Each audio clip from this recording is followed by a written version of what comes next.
Corona టైంలో ఎక్కువ మంది ఎలా చనిపోయారు? ఒకసారి మీరు వరల్డ్ స్టాటిస్టిక్స్ చూడండి. ప్రపంచం అంతా కోడెకూసి చెప్పింది ఏంటంటే, కరోనా టైంలో చచ్చిపోయిన వాళ్ళలో ఊబకాయలు, దీర్ఘకాలిక డయాబెటీస్ వాళ్ళు, దీర్ఘకాలిక హైపర్ టెన్షన్ వాళ్ళు, లేదా లంగ్ సంబంధిత ప్రాబ్లం ఉన్నవాళ్ళు, వీళ్ళు మేజర్గా 90% చనిపోయింది మిగిలిన వాళ్ళకంటే అని మన వాళ్ళు చెప్తారు.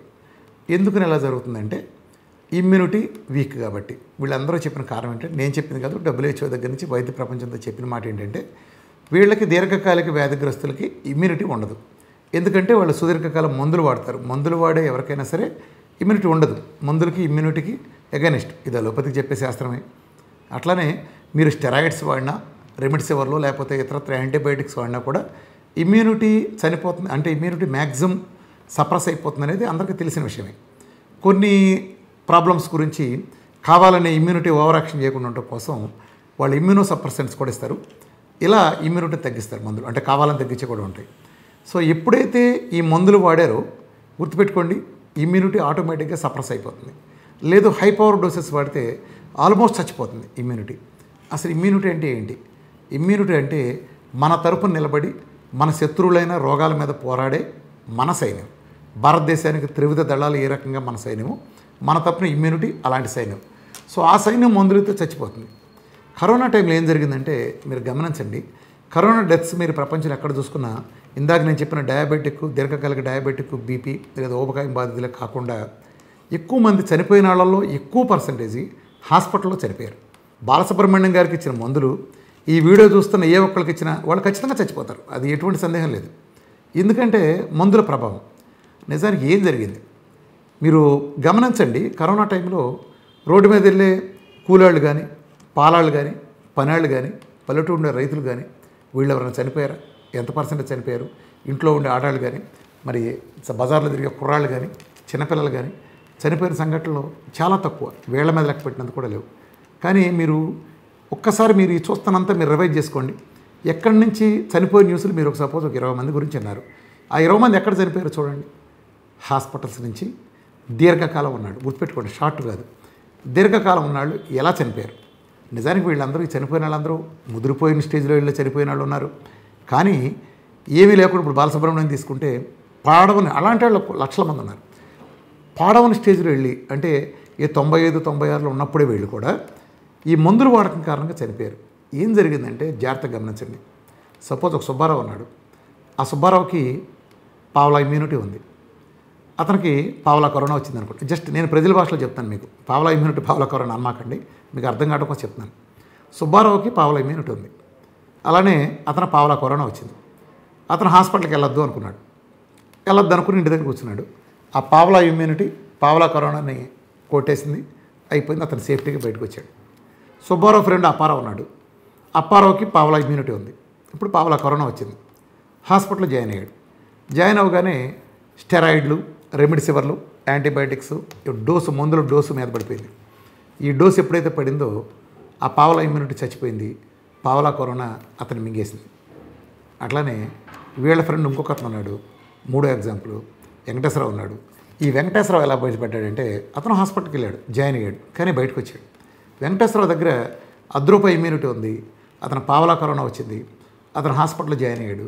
ఒక పావలా మందులు తినేసిన మిగిలిన పావలాతో పెట్టుకుని బయటకు వచ్చాడు. గుర్తుపెట్టుకోండి, ఈరోజు హాస్పిటల్లో కానీ ఎక్కడైనా సరే ఆ మందుల ప్రభావాన్ని తట్టుకుని బయటకు వచ్చిన వాళ్ళు ఎవరంటే ఆల్రెడీ బలమైన ఇమ్యూనిటీ కళాళ్ళు బయటకు వచ్చారు. లేదు వాళ్ళని అలా కాదు అని చెప్పి దీర్ఘకాలం హాస్పిటల్ అట్టిపెట్టేసి సేమ్ ఎస్పీబీ కేసు లాగానే అలా అట్టిపెట్టిన వాళ్ళందరికీ ఏంటంటే ఆ మందులు ఇస్తే ఎవరి ఇమ్యూనిటీనా, మీరు నేను ఎవరు మిగలవండి. ఒక్కసారి ఆలోచించండి.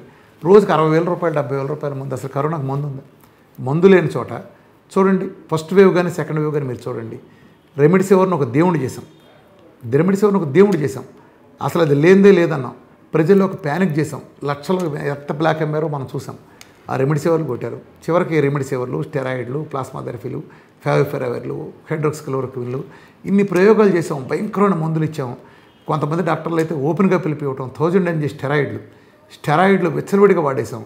ఎక్కడా పైనుంచి గైడ్లైన్స్ లేవు. ఎవరిష్టం వచ్చినట్లు చేసుకెళ్ళిపోయారు. చివరికి ఏం జరిగింది? వీటన్నిటి కారణంగా బలిపశులయ్యాం. ఇప్పుడు చూడండి, థర్డ్ వేవ్కి వచ్చినప్పుడు, ఒమిక్రాన్కి వచ్చేటప్పటికి గైడ్లైన్స్లో ఇవన్నీ ఉన్నాయా? అంటే ఒకటో రెండో వేవ్లో మన మీద ప్రయోగించిన రెమిడిసివర్లు అలానే ప్లాస్మా థెరపీలు ఇవన్నీ ఉన్నాయి. ఇవాళ ఏం మిగిలింది? డోలో 650 జాతీయ మెడిసిన్, డోలో 650 తప్పితే ఏమైనా మిగిలిందా? అట్లానే ఇంకేదో సంథింగ్ ఇట్లాంటివి వాళ్ళ ఏమైపోయిన ప్రోటోకాల్ అంటే ఇవాళ ప్రోటోకాల్ పనికిరాదంటే పనికిరాని ప్రోటోకాల్ కదా మన మీద రుద్దింది. అసలు చూడండి, మీకు కరోనాకి ఎక్కడన్నా మందు ఉందా? మందు లేదు. మందు లేని కరోనాకి లక్షల బిల్లులు అయ్యే విధంగా చేస్తే మీరు ఆ లక్షల బిల్లు కోసం చేయబట్టే హాస్పిటల్లో ఎంత లక్షలు కడితే అంత బలైపోయారు. మీరు సర్కిల్ లెక్కేసుకోండి. అంటే ఎంత లక్షల బిల్లు కోసం అంత మందులు డోసు ఎక్కిస్తే ఏమవుతుంది? మందులు ఎలా కాపాడతాయి గమనించండి. ఇప్పుడు మందులు కాపాడే ప్రొసీజర్లు అలోపతి అద్భుతమైన సైన్స్. ఈ ప్రపంచాన్ని మానవాళ్ళని కాపాడేది అలోపతికి మాత్రమే. ఎమర్జెన్సీ కానీ ఇంకోటి కానీ ప్రోటోకాల్లు అద్భుతమైన ఉన్నాయి. దాంట్లో అద్భుతమైన ఉంటే ఈ మందుల పేరుతో ఈ మందుల కంపెనీలు జొరబడి వాటిని హైజాక్ చేసి ఇవాళ ప్రజల్ని ప్రాణాలతో ఆడుకుంటుంది తప్పితే ఏంటి చెప్పండి? ఇవాళ ఏమన్నా ఉందా? మీరు చెప్పింది నిజంగా అంత మంచి ప్రోటోకాల్ అయితే మీరు చెప్పిన కేస్ స్టడీలన్నీ పెట్టి మీరు రెమిడిసివర్లతోనో స్టెరాయిడ్ వాడద్దని వాటి గురించి నేను కామెంట్ చేయను. అసలు అవన్నీ వైద్యం డిస్క్రిప్షన్ తీసుకోవచ్చు. కానీ ప్రపంచవ్యాప్తంగా ఎంత మోతాదులో వాడుతున్నారు, ఈ దేశంలో ఎంత మోతాదులో వాడుతున్నారు? ఒక కత్తిని ఆపరేషన్ చేయడానికి వాడచ్చు, హత్యకి వాడచ్చు. అది డిస్క్రిప్షన్ అంటే ఎలా? అలా మీరు ప్రపంచంలో మిగతా దేశాలు లేని విధంగా మ్యూకర్మైకోసిస్తో ఇంతమంది చనిపోవటం, లెక్కలు లేకుండా కాళ్ళు పోవటం ఈ అనర్థాల సంబంధించిన ఎందుకు జరిగింది? జాగ్రత్తగా గమనించండి. ప్రజలు ఎప్పుడైనా సరే బయటకు రావాలంటే మిమ్మల్ని బయటకు తీసుకొచ్చేది మీ సొంత ఇమ్యూనిటీ. దాన్ని పెయిన్ కిల్లింగ్ లేకుండా ఇతర సపోర్ట్ అనేది ఖచ్చితంగా అలోపతిలో అద్భుతమైన సైన్స్ ఉంది. ఆ సైన్స్తోనే ఇంతమంది బయటపడ్డారు. ప్రపంచం మానవాళి ఈ రకంగా సేవ్ అవుతుంది. కానీ ఇలాంటప్పుడు మనం వివేకం మర్చిపోయి మందుల కంపెనీ ప్రభావంలో పడి వాళ్ళు ఇష్టం వచ్చిన డ్రగ్స్, ఇష్టం వచ్చిన రేట్లుగా అమ్మే డ్రగ్స్ని తీసుకొచ్చి మనం వాడటం కారణంగా ఇవాళ చూడండి పోస్ట్ కరోనా సిమ్టమ్స్ ఎంతమంది ఇబ్బంది పడుతున్నారు. ఇదేం కరోనా మహమ్మారి ఆ రోజున వదల, ఆ రోజు ట్రీట్మెంట్లు కానీ ఈ ఎఫెక్ట్లతో ఇవాళ హార్ట్లో ప్రాబ్లం దగ్గర నుంచి బోన్స్ హిప్స్ ఇరిగిపోవడం దగ్గర నుంచి ఎన్ని జరుగుతున్నాయి. ఎంతమందికి వాళ్ళు డయాబెటిక్ కింద ఇన్నాళ్ళు లేనిది కొత్తగా సృష్టించేశారు. డయాబెటిక్ ఎంత 30% మంది అకస్మాత్తుగా పెరిగిపోయారు ఒకేసారి ప్రపంచవ్యాప్తంగా. ముఖ్యంగా మన భారతదేశంలో ప్రతి ట్రీట్మెంట్ తీసుకున్న ప్రతి వాళ్ళు డయాబెటిక్ కింద మారిపోయారు, దీర్ఘకాలిక డయాబెటిక్స్ మారిపోయారు. వాళ్ళకి ఇచ్చిన మందులతో పర్మిట్ అయిపోయారు. ఇదంతా స్టెరాయిడ్స్ మూలం జరిగింది. అంటే స్టెరాయిడ్స్ తప్పు కాదు, ఖచ్చితంగా steroids life saving in emergency. అంటే ఆ విచక్షణ ఎక్కువ మంది పాటించలేదు. ఇప్పుడు కొంతమంది అనొచ్చు స్టెరాయిడ్స్ మంచిది కదా ఇదని. అట్లాంటి వాటికి నేను వెళ్ళాం, నాకు అంత నాలెడ్జ్ లేదు, దాన్ని నేను చెప్పను వాటి గురించి.